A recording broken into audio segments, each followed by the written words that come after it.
आशा नहीं जिनके साम्य भाव धन रखते हैं, निज पर के हित साधन में जो निश दिन तत्पर रहते हैं।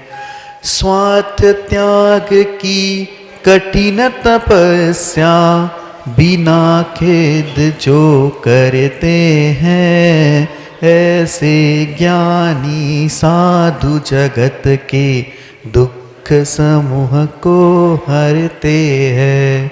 जो अनंतानंत सिद्ध परमेष्ठी भगवान की, 1008 श्री आदिनाथ भगवान की जय। बोलो अंतिम तीर्थेश भगवान महावीर स्वामी की जय। जय बोलो आचार्य भगवान गुरुवर श्री विशुद्ध सागर मुनि महाराज की जय।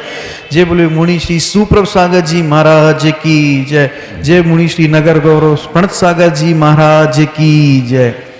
जय जैन बंधुओं, समीचीन विकल्पों का सम्यक समाधान, इस YouTube चैनल के प्रोग्राम में मैं आप सभी का स्वागत करता हूं।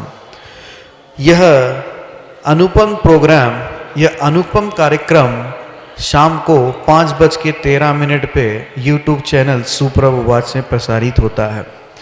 जैसा कि मैंने मंगलाचरण में कहा, स्वार्थ त्याग की कठिन तपस्या बिना खेद जो करते हैं, ऐसे साधु, ऐसे श्रमण रत्न मुनि श्री सुप्रभ सागर जी एवं मुनि श्री प्रणत सागर जी महाराज का सानिध्य ललितपुर नगरी को चातुर्मास में मिला।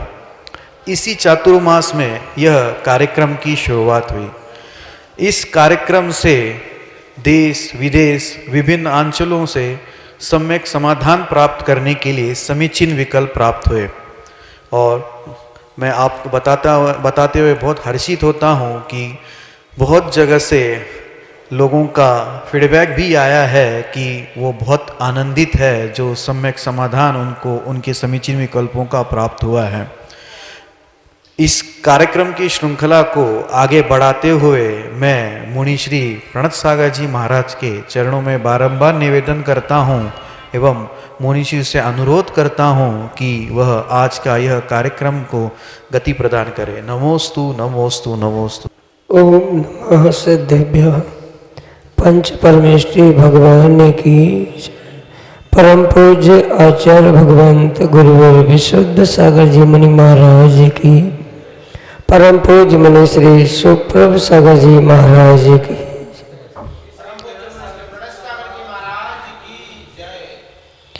संसारी जीवों के मन में प्रतिपल उठते अनेकानेक समीचीन विकल्प और उस मन को निर्विकल्प बनाने के लिए परम पूज्य आचार्य भगवंत गुरुवर विशुद्ध सागर जी महाराज की महती अनुकंपा एवं मंगल सुभाषित से परम पूज्य मुनि श्री सुप्रभ सागर जी महाराज ने सम्यक समाधान, एक ऐसा साधन हम सभी को प्रदान किया जो हमारे मन को निर्विकल्प बनाने के लिए परम कार्य का उपाय साबित हो रहा है। देश के विभिन्न अंचलों से अनेकानेक समीचीन विकल्प हमें यहाँ प्रतिदिन प्राप्त हो रहे हैं और उनका परम पूज्य मुनि श्री सुप्रभ सागर जी महाराज आगमोक्त विधि से सम्यक समाधान प्रदान कर रहे हैं। प्रारंभ करते हैं आज का सम्यक समाधान। आज का पहला विकल्प भक्तोल्लसत वर्षा योग 2019 मड़ौरा उत्तर प्रदेश से श्रीमती सुषमा राकेश जैन खुटगा परम पूज्य मुनि श्री के चरणों में बारंबार नमोस्तु निवेदित करते हुए अपना समीचीन विकल्प रख रहे हैं कि महाराज जी वर्तमान में सुंदरता को रंग से, शिक्षा को अंक से और सम्मान को धन से देखा जाता है। ऐसा क्यों? हमारे समीचीन विकल्प का सम्यक समाधान करने की अनुकंपा करें। नमोस्तु महाराज जी, नमोस्तु। ओम नमः सिद्धम। परम पूज्य आचार्य भगवान गुरुवर विशुद्ध सागर जी महाराज के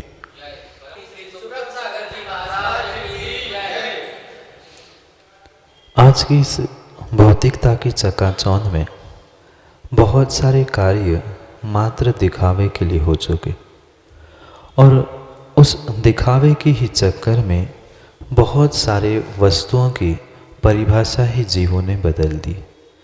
चाहे धर्म हो, धर्म आयतन हो या कोई लौकिक पढ़ाई शिक्षा भी क्यों ना हो, प्रत्येक स्थान पर आज प्रदर्शन दिखावा मात्र इतना ही सब कुछ शेष रहा।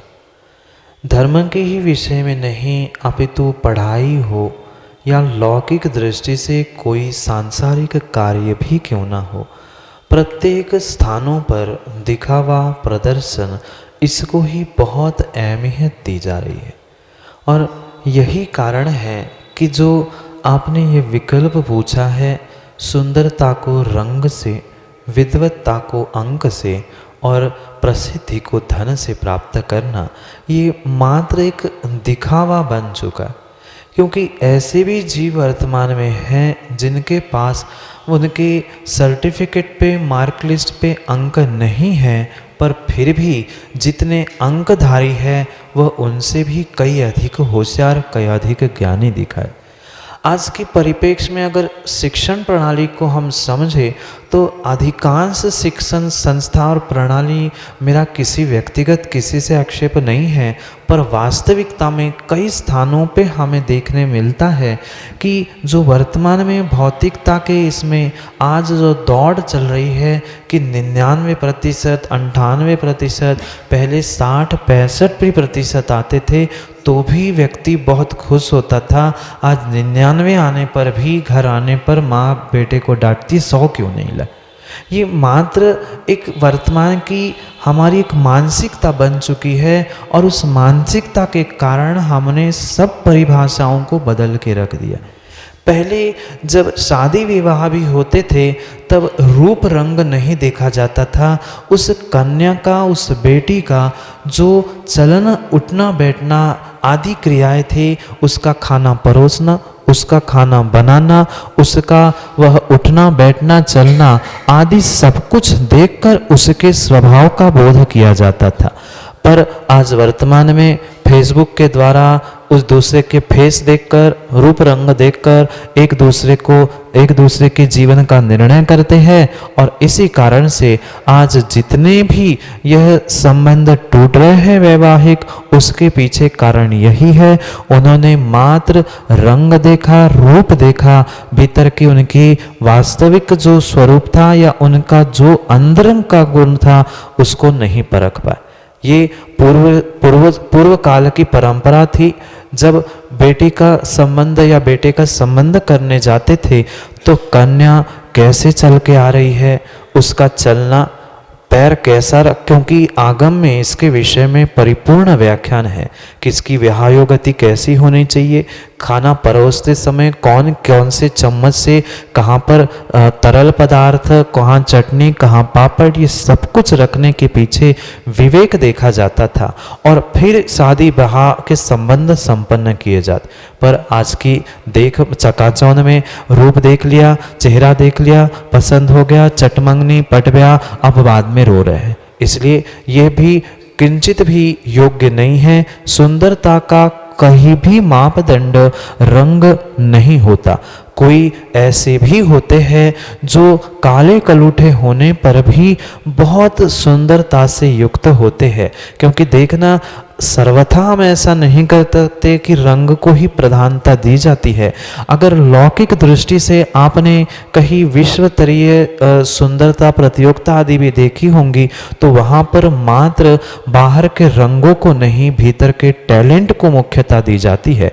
टैलेंट से ही, भीतर के अंतरंग गुणों से ही जीव की सुंदरता परखनी चाहिए और उसी से ही जीव का व्यक्तित्व और उसकी पढ़ाई, विद्या, ज्ञान का भी आलोकन करना चाहिए। क्योंकि अंक आज के परिप्रेक्ष्य में 50,000 दो तुम्हें जो चाहिए वो डिग्री घर में बैठे प्राप्त हो सकती है।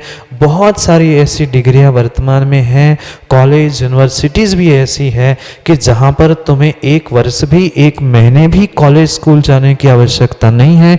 घर बैठे बैठे पूरी डिग्री, सर्टिफिकेट आपको मिल सकता है। कई डॉक्टर, इंजीनियर, बड़े बड़े लोग भी ऐसे ही पास हुए। इसलिए अंक किसी की विद्वत्ता की पहचान नहीं है, रंग किसी की सुंदरता की पहचान नहीं है, और ऐसे ही किसी का धन किसी की श्रेष्ठता की पहचान नहीं है। धन तो पापी भी जीव कमा सकता है, पर वह धन कमाना कोई ज्येष्ठ, श्रेष्ठ या उत्कृष्ट होने की कोई भी परीक्षा नहीं है।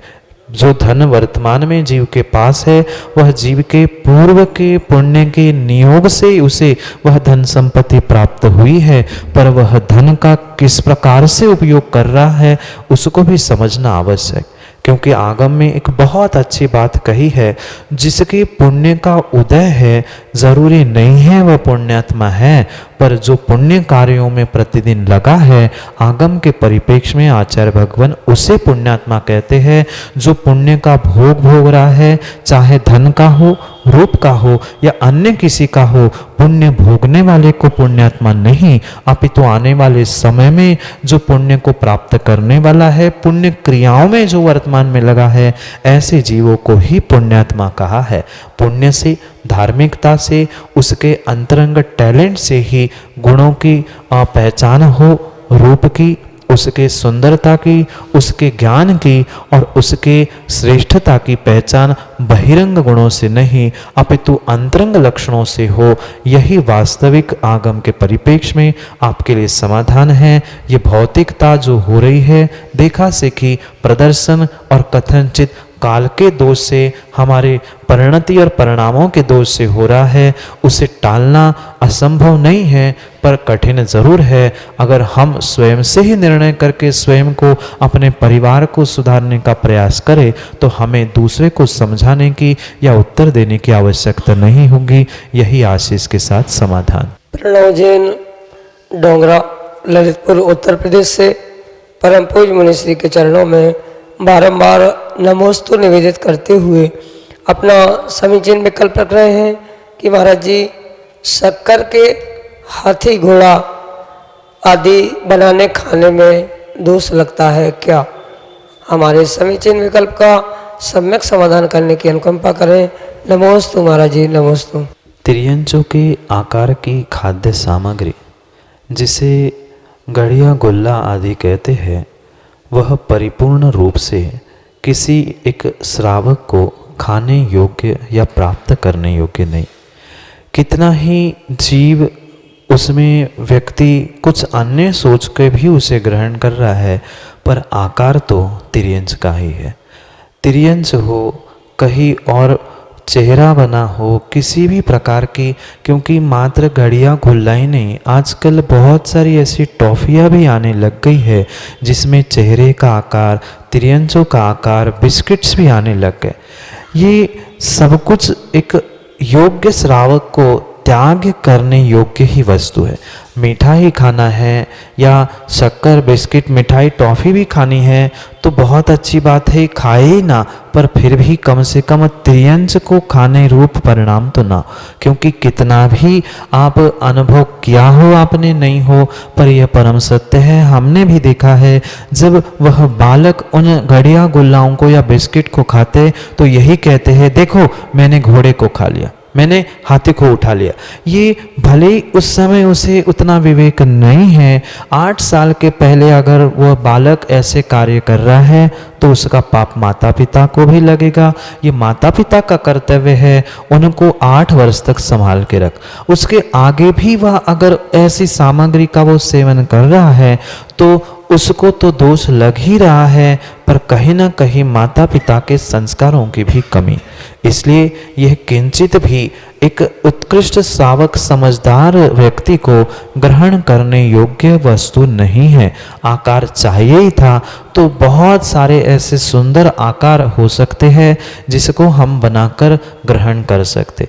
इतना ही नहीं, अपितु वस्त्रों में भी जिनके तिर्यंच पशु पक्षी मनुष्य आदि बने हैं, उन वस्त्रों को भी पहनकर अगर व्यक्ति उठ रहा है, बैठ रहा है, जमीन पर भी उनके चित्र बने हैं तो उन पे भी पैर रख के अगर जा रहा है तो नियम से उसे हिंसा का ही दोष लगेगा। इसलिए चाहे वस्त्रों में उस पर पशु के आकार हो, चाहे मिठाई में उसके आकार हो, चाहे जमीन पे कहीं भी उस प्राणियों के आकार हो, उसकी हमारे द्वारा आसाधना नहीं होनी चाहिए।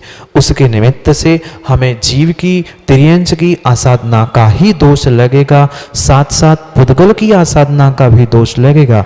शायद प्रणव भाई आपने उस आटे के मुर्गे की कथा सुनी हो, नहीं सुनी हो, पर उस राजकुमार ने अपनी माँ की बात रखने के मात्र से उसके उद्देश्य से जो आटे का मुर्गा बनाकर देवी के सामने रखकर उसको छिन्न भिन्न किया था, तो साक्षात उसमें से खून बहते हुए यही परिणाम सामने आया था कि उसे कई भवतक कुकर सुकर तिर्यंच मयूर आदि पर्यायों को धारण करना पड़ा था, क्योंकि भले ही वह आटे का मुर्गा था पर वहां पर संकल्प मुर्गे का ही था। इसलिए अभिप्राय से संकल्प से उसे तिर्यंच की हिंसा का ही दोष लगा था, इसलिए उसे कई भवों में भटकना पड़ा। इसलिए जो मिठाई बिस्किट टॉफी आदि जो कुछ खाद्य सामग्री तिर्यंच के आकार की बन रही है, वह किंचित भी किसी एक सज्जन पुरुष को सम्यक दृष्टि श्रावक को ग्रहण करने सेवन करने योग्य नहीं है, क्योंकि वहां पर रह के कहीं न कभी ये भीतर संकल्प विचार आएगा ही आएगा कि मैंने इस तिर्यंच को खाया है, और तिर्यंच के खाने रूप जो परिणाम हुए हैं वह शुद्ध मांसाहार करने की ही अभिप्राय से हमें उसका ही पाप लगेगा। इसलिए भले ही वह शुद्ध मिठाई से बनी हुई सामग्री क्यों ना हो, उसे उस रूप में व्यक्ति को जीवों को ग्रहण नहीं करना चाहिए। यही आपके लिए समाधान। अगला विकल्प तत्वोन्मुखी वर्षायोग 2018 वासिम महाराष्ट्र से अपर्णा जैन पंच भाई परम पूज्य मनुश्री के चरणों में बारंबार नमोस्तु निवेदित करते हुए अपना समीचीन प्रश्न रख रहे हैं कि महाराज जी, संसारी जीव शरीरस्थ हैं और सिद्ध जीव मुक्त है, तो संसारी जीव को सिद्ध जैसा कहा है वह किस अपेक्षा से कहा है? हमारे समीचीन विकल्प का सम्यक समाधान करने की अनुकंपा करें। नमोस्तु महाराज जी, नमोस्तु। आगम में दो प्रकार की नयों की, दो प्रकार के अपेक्षाओं की व्याख्या की।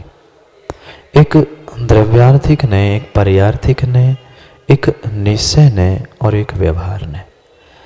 व्यवहार नय जो बहुत सारे द्रव्यों से मिले हुए जो द्रव्य की परिणति है, उस मिलावट वाले परिणति को उपचारक को कथन करने वाला जो नय है वह व्यवहार नय। मिलावट के बावजूद भी जो शुद्ध स्वरूप का व्याख्यान करता है वह निश्चय नय कहा जाता है। और जो दोनों जीवों में अंतर बताया गया है कि संसारी जीव और मुक्त जीव, जो मुक्त जीव है वह पर्यार्थिक द्रव्यार्थिक व्यवहार निश्चय सभी की अपेक्षा से वह मुक्त ही हो चुके हैं, अशरीरी हो चुके। और जो संसारी जीव है वह पर्यार्थिक नय से व्यवहार नय से संसारी है, और वही जो संसारी जीव संसार में परिभ्रमण कर रहा है शुद्ध निश्चय नय से या शुद्ध द्रव्यार्थिक नय की अपेक्षा से, उसी संसारी जीव को मुक्त कहा गया। ये इसलिए कहा गया है, जो मुक्त जीव बनेगा या सिद्धावस्था को प्राप्त करने वाला जीव है वह पहले एक संसारी जीव ही था, कर्मों के साथ ही रहने वाला जीव था। जब तक कर्मों के साथ में है तब तक उसकी अशुद्ध अवस्था है, और जब इस कर्मों से रहित होकर जीव शुद्ध बनता है वह मुक्त अवस्था कही जाती है। पर जो संसारी जीव को शुद्ध निश्चय नय से, स्वभाव से या शुद्ध द्रव्यार्थिक नय से सिद्ध शुद्ध कहा गया है, उसके पीछे का कारण यही है कि यही संसारी जीव कर्मों को विलीन करके मुक्त बनेगा।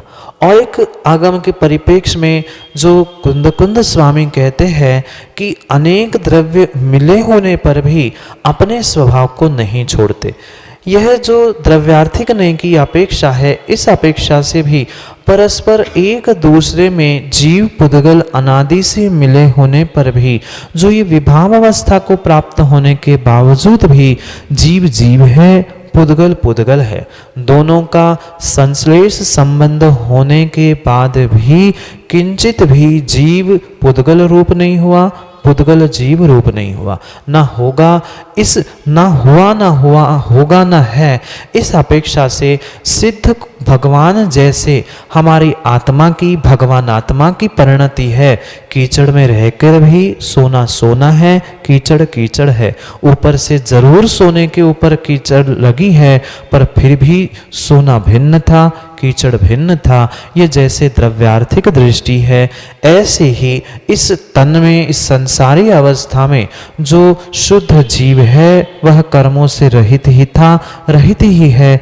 ऐसे परिणति से युक्त होने से ही इस जीव द्रव्य को शुद्ध द्रव्यार्थिक नय से, शुद्ध निश्चय नय की अपेक्षा से इस संसार में रहते हुए भी सिद्ध सम या भगवान सम कहा है, वह शक्ति की अपेक्षा से। जैसे दूध में घी बनने की शक्ति है, पर वर्तमान में दूध में घी नहीं है, पर जब भी बनेगा दूध से ही घी बनेगा। इसलिए जब भी सिद्ध बनेंगे इसी शरीर से, इसी मनुष्य पर्याय से, संसार अवस्था से ही सिद्ध बनेंगे। अभी सिद्ध बनने की शक्ति है द्रव्य की अपेक्षा से, द्रव्यार्थिक नय, निश्चय नय की अपेक्षा से। इस अपेक्षा से संसारी जीव को भी शुद्ध कहा जाता है। यही आपके लिए समाधान। ललितपुर उत्तर प्रदेश से अनन्य गुरु भक्त पंडित निहाल चंद जी चंद्रेश, जिन्होंने अनेकानेक ग्रंथों का पद्यानुवाद किया, अनेकानेक आचार्य भगवंतों, निर्गंत मुनिराजों की जीवन गाथा पद रूप में लिखी है। ऐसे पंडित निहाल चंद जी चंद्रेश अपना समीचीन विकल्प लेकर हमारे सामने हैं। आचार्य विश्वसागर जी महाराज की जय, सुप्रभ सागर जी महाराज की जय। महाराज जी नमोस्तु नमोस्तु नमोस्तु। महाराज जी हमारा विकल्प है कि हमें जो उच्च श्रावक कुल प्राप्त हुआ है वह हमारे पूर्व के शुभ कर्मों का वरदान है। शुभ कर्म किए थे उसका वरदान है, तो उसे वरदान का फल तो हमें भोगना ही पड़ेगा।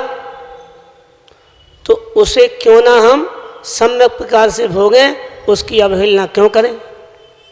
कृपया समीचीन समाधान, सम्यक समाधान दें। नमोस्तु महाराज जी, नमोस्तु। जो हमें उत्कृष्ट श्रावक पर्याय मिली या अन्य जो भी भोग सामग्री मिली है, यह परम सत्य है कि पिछले सकृत के कारण या पुण्य के उदय से ही मिली है। जो भी जीव भोग सामग्री को, चाहे शरीर रूप हो, धन संपत्ति, मान प्रतिष्ठा रूप हो, जो भी प्राप्त करता है वह अपने अपने पूर्व कर्म के नियोग से ही करता। अच्छा मिला है तो पुण्य का उदय है, और बुरी सामग्री मिली है तो पाप का उदय। पर उन शरीर आदि भोग सामग्री के मिलने के बावजूद भी अगर हम उसका उपभोग ही करते रहेंगे तो ये पक्का मानना, पुण्य का भोग करने से जरूरी नहीं है कि हमें पुण्य ही प्राप्त हो। हम उस शरीर का, भोग साधनों का किस प्रकार से प्रयोग कर रहे हैं उस पर हमारे लिए पुण्य पाप निर्भर करता है। जो उत्कृष्ट श्रावक कुल मिला है, ये उत्कृष्ट शरीर, मनुष्य पर्याय नरदेह मिली है, उसका अगर हम किसी भोग विषयों के लिए उपयोग कर रहे हैं, क्योंकि सांसारिक जीव उसको भी अच्छा मानता है, उसमें भी अगर उपयोग कर रहे हैं तो नियम से उसे पुण्य को भोगने से पाप ही मिलेगा। इसका भोग रूप नहीं, अपितु इसको योग में लगाने से ही शरीर का उपयोग है। क्योंकि आप तो पंडित हो, ज्ञानी हो, आपको ये बात तो पता ही है कि पुण्यानुबंधी पुण्य भिन्न होता है, पुण्यानुबंधी पाप भिन्न होता है। जब जीव पुण्य से मिली हुई सामग्री को पुण्य क्रियाओं में, शुभ क्रियाओं में या शुद्ध क्रियाओं में लगाता है तो वह पुण्यानुबंधी पुण्य को प्राप्त होता है। और जब यही सामग्री शरीर, भोग आदि के निमित्त से उन भोगने में ही पुनः भोगों को लगाता है, समय को लगाता है, तो वह पुण्य से होने वाला पुण्यानुबंधी पाप का उदय अगली पर्याय में उसे भोगना पड़ता है। इसलिए यह समझने योग्य वस्तु है। यह कोई भी सैद्धांतिक नियम नहीं है कि पुण्य से मिले हुए वस्तु को हमें भोगना ही पड़ेगा।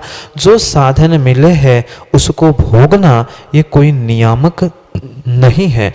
हम उन भोगों को, उस शरीर को, इस योग को परम योग दशा में, निर्ग्रंथ अवस्था में ढालकर उसका सदुपयोग कर सकते हैं। अगर अन्य किसी भी प्रकार से इस शरीर का, उच्च कुल का, भोग साधनों का हमने प्रयोग किया है तो ये निर्णय करना हमने पुण्यानुबंधी पाप कमाया है। इसलिए आने वाले समय में हमें वह उत्कृष्ट कुल, उत्कृष्ट परिवार भी मिले, शरीर मिले, यह कोई नियामक नहीं है।